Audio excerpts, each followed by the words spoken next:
it's time to say hello to our players. So make them welcome, folks. Playing in the red circle, it's Player 1. And in the blue square, it's Player 2. Player 3 is our yellow star today. And finally, Player 4 is in the green hexagon.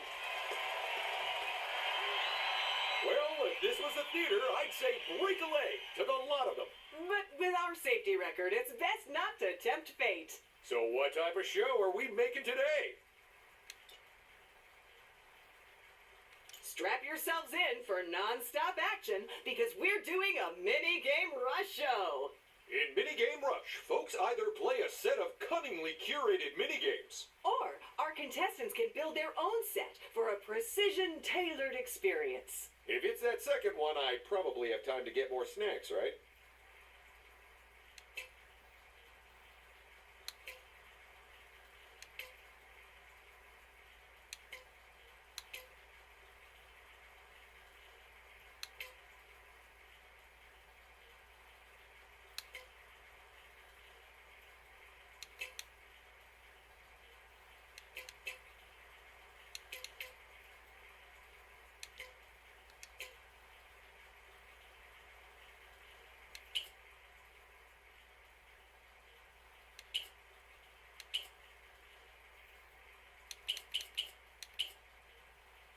This particular set of minigames has been tailored to really stretch our players. Although not literally, as we've removed the game with the rack.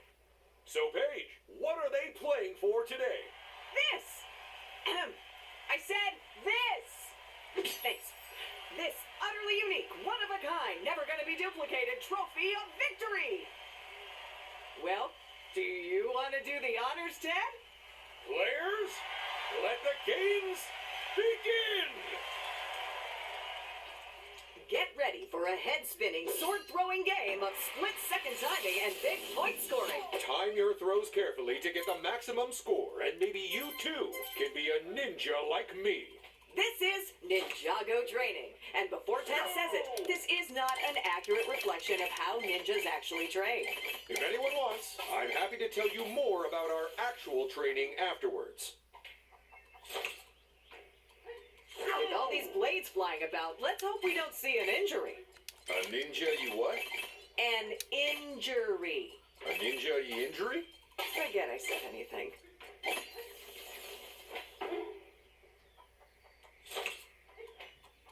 Go! Whoa, look at that! Player 1's got to triple digits! Let's put on our ninja suits and sneak on over to the results. They're called Shinobi Shozoku's, Paige. Drink 'em in. There are the first results of our game.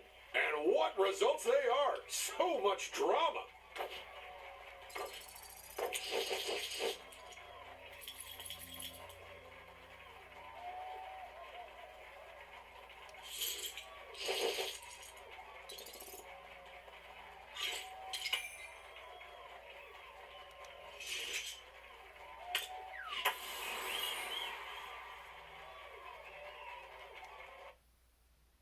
Get ready for a low-altitude, high-stakes race where the whirlybird gets the points. Players must race each other to fly through the hoops and bump into lanterns. Because the first player to do so gets the most points. Or sometimes the only points. Because this is Helicopter Hustle. 3, 2, 1, go! Hurry up and get through those hoops because only the first player gets full points. With each following player getting less and less. Player 1 is flying away from the rest of the pack with a significant lead. And if they can keep up the aerial acrobatics, they might even hold on to it. With only half the course left to go, the trailing players really have to give it their all. Player 2 is now in contention for first place as well. Oh yeah, this game still has plenty of drama left in it.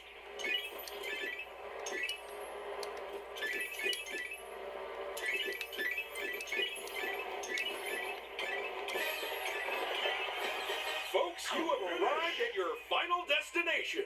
It's time to spin those points into prizes. Yay, they all made it back here. Sure did. Although we did have to fish one of them down from a tree they crashed into.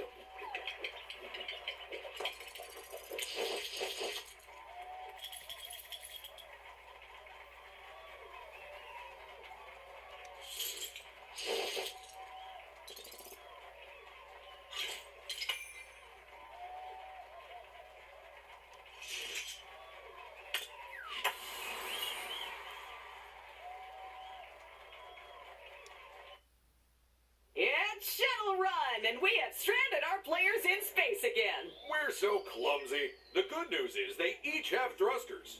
The bad news is we put them on backwards. But if they can figure that part out, then I'm sure they'll get through the asteroid belt just fine. Go!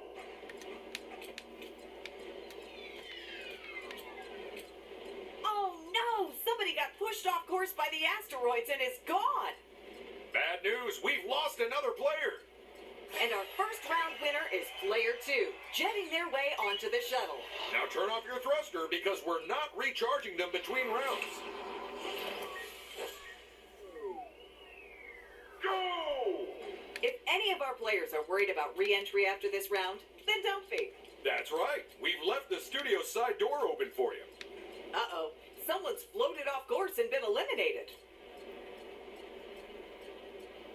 And this time, passenger number 1 is player number 4.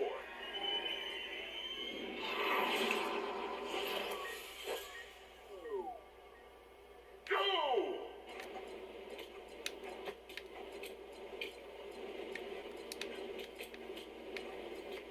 Uh-oh.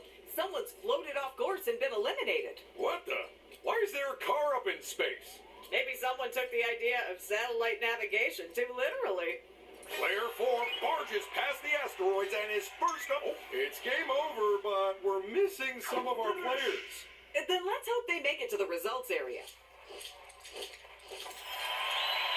And the winner is player 4. I knew they had it in them to come back strong after a string of defeats.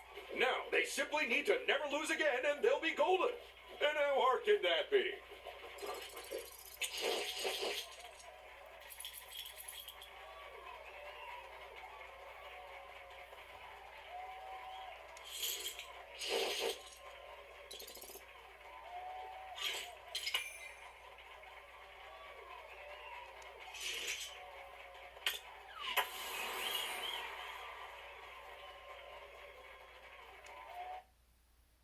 It's time for the painting competition that you don't need to be an artist for. In graffiti, players compete to paint a massive canvas with their feet. And whoever has the most paint on show when the time is up will be our winner. And that has wiped out a lot of their competition. This almost looks like one of Leonardo's paintings. Yeah, sure. I could believe a turtle painted this. And that's one of the most powerful ones they can use. Well, time's almost up. Out of curiosity, what happens if they use a second pick-me-up when they're already baked? Not sure, but Put your paints down. The art exam is over. let's see who got an A+ over in the results.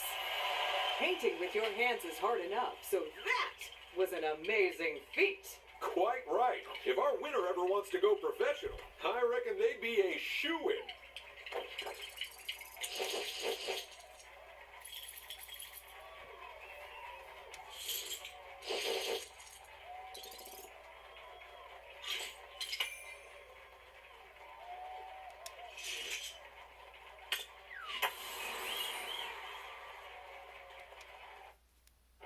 It's the game where it doesn't matter if you sink or swim, just as long as you grab those points while you do it. So while our fishy friends float back and forth, You'll have to time those button taps to flap those fins. because this, folks, is Flouncing Fishies. 3, 2, 1, go! Looking at our contestants, it's clear that they're not shrimping from the challenge of this round. Oh yeah, they look like they were primed to play this game. And if they find themselves in last place, well, they can just keep clam and carry on. We're at the halfway mark and player one is currently sitting pretty at the top of the scores. What a round! I don't know about you, but I'm hooked. Only 10 seconds to go and player one is still in the lead.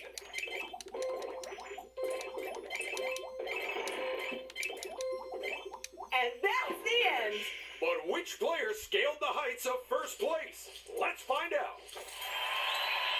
And player one takes the top spot. That's 2 wins in a row. It might be time to clear their mantelpiece for a trophy. And even if they don't win, a pro it still needs dusting.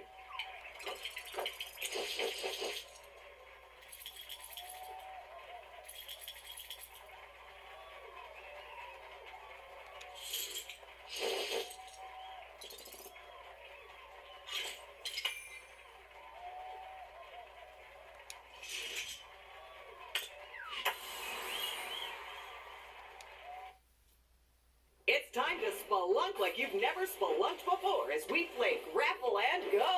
Each player has 1 turn and a limited number of grappling hooks to get as far as they can through the cave. But will they be stalagmighty or find themselves in a stalactite situation? Let's find out. First to take a swing at this game, it's player one. Go! And that's going to keep them going a little longer. They're almost done with their turn.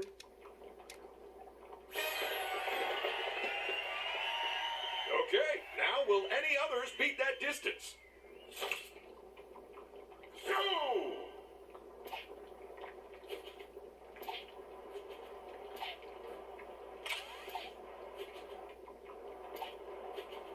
Last but one swing here.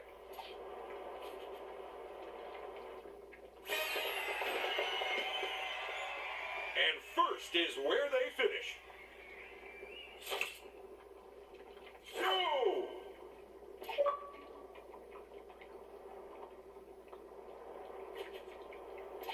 This player clearly knows what they're doing.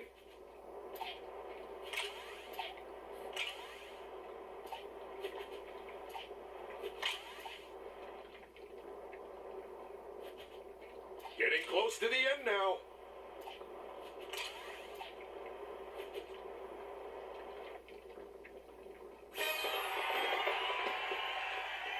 And there's first place locked in.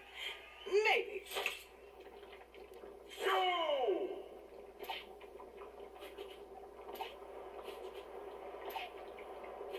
And they've got another swing.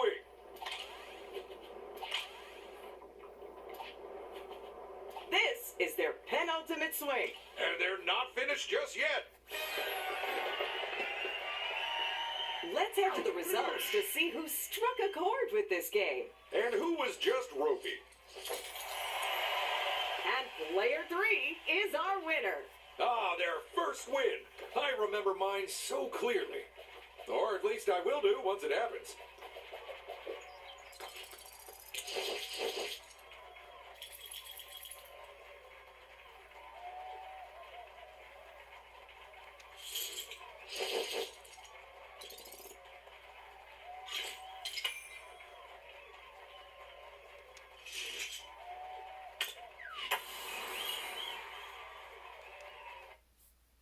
It's time for the all-action arcade game that'll test the nimblest of fingers. Use your spaceship to keep the UFO in your part of the board, filling it up with extraterrestrial energy. But watch out, because everyone else is trying to do the same. 3 players will lose. But what will be the Saucer Lord?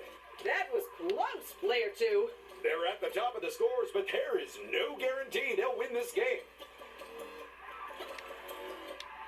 It's weird, but I remember the graphics for this game being way worse when I was a kid.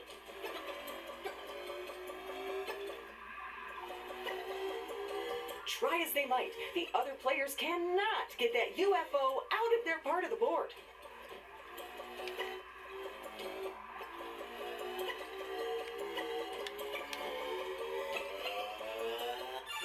Clear who used to sneak out of school to the arcades, Ted.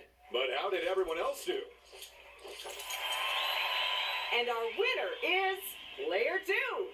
And that is a big improvement for them after an ignominious sojourn in the bottom half of the results. Ignominious sojourn? I got given one of those word-a-day calendars.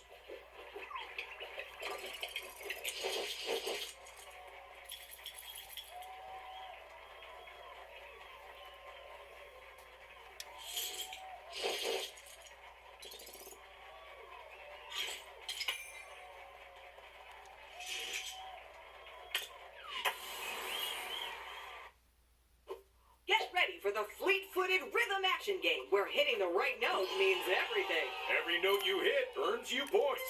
And hit enough in a row and you maximize your multiplier. But miss a single one and it'll fall right back down.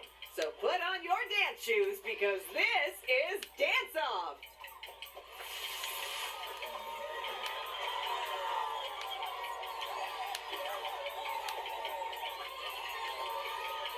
Player 1 is on fire. Oh no, your multiplier. That is unfortunate.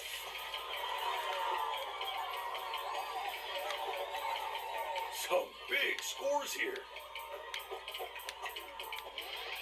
It's pretty clear that some of our players are incredibly at home on the dance floor, huh? Too right. Player 1 looks so at home, I'm surprised they haven't started redecorating. Still, I'm sure the rhythm's gonna get the rest of the players as well soon enough.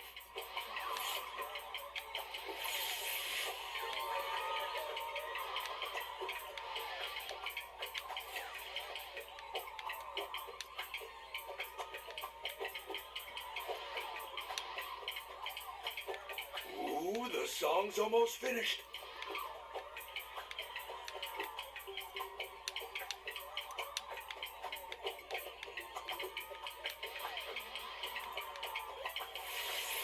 They hit all the beats, but who beat who?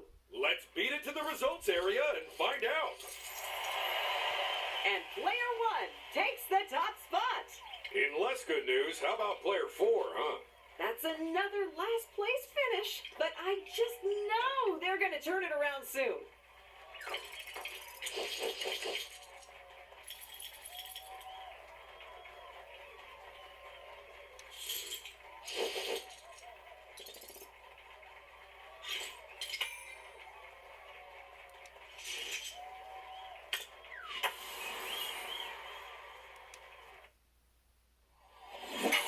Team 1, you're in purple. Team 2, it's orange for you. Welcome to the fast-paced game of the future, where players form teams of 2 to protect their wall from a speeding puck. And those teams will need tight coordination and lightning-fast reactions if they want to triumph. Because the first team to 3 points is the winner. That leaves just one question. Are you feeling pucky? Are you? Because we're not allowed to start until you all say yes. You know, feeling pucky is a lot like life. Oh? How so? Because it's important to have goals. And we're back at a tied game.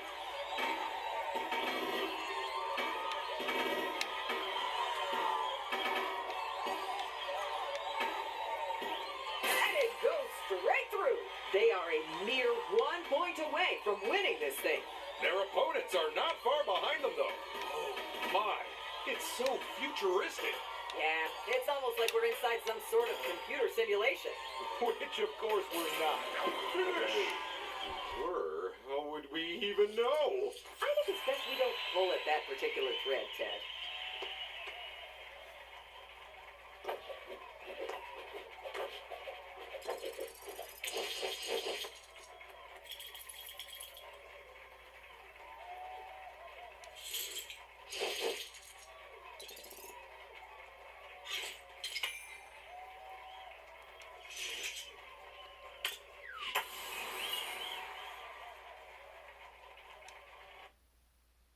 It's time to see who can follow the snail's trail with the most accuracy. And who can do it with the most mistakes? This is Snailed It, so get ready to get steady and S-Car go!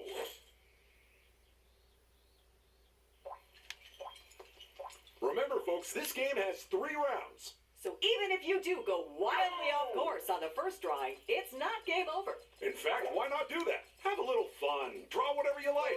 Well, within reason.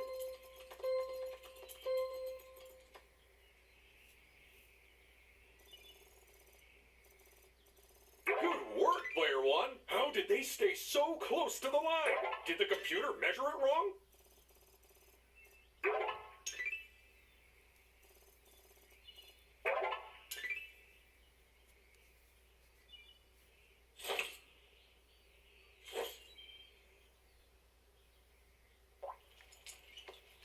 Well, this is concerning.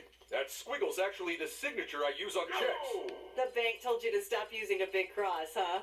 And they also said no to smiley faces.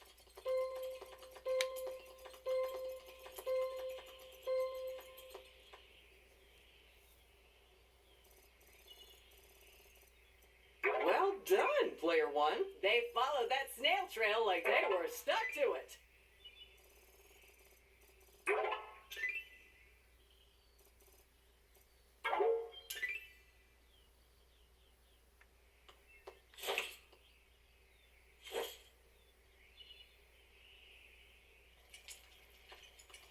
Huh.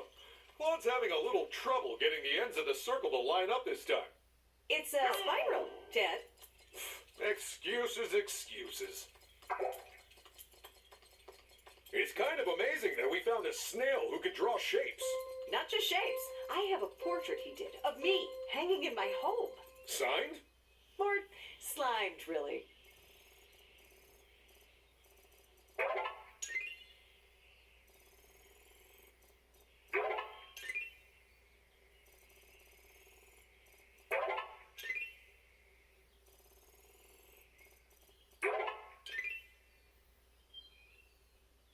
And there's no time for corrections because those are our final shapes. Let's add up the final points and see who placed where. And Player One gets the win. This is their third win in a row. That's got to be worth something, right? Yes, I believe they get a free small fries in the studio canteen.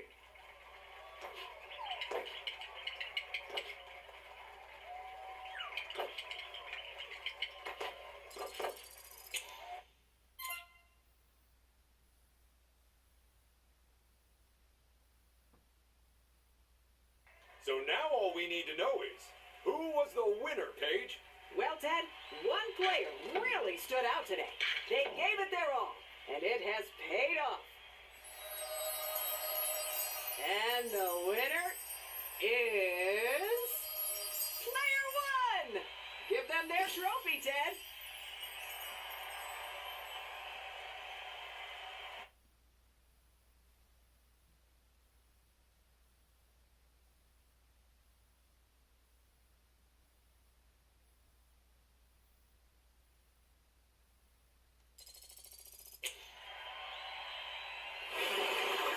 And assuming this episode doesn't get us taken off the air, we'll see you on the next edition of Lego Party!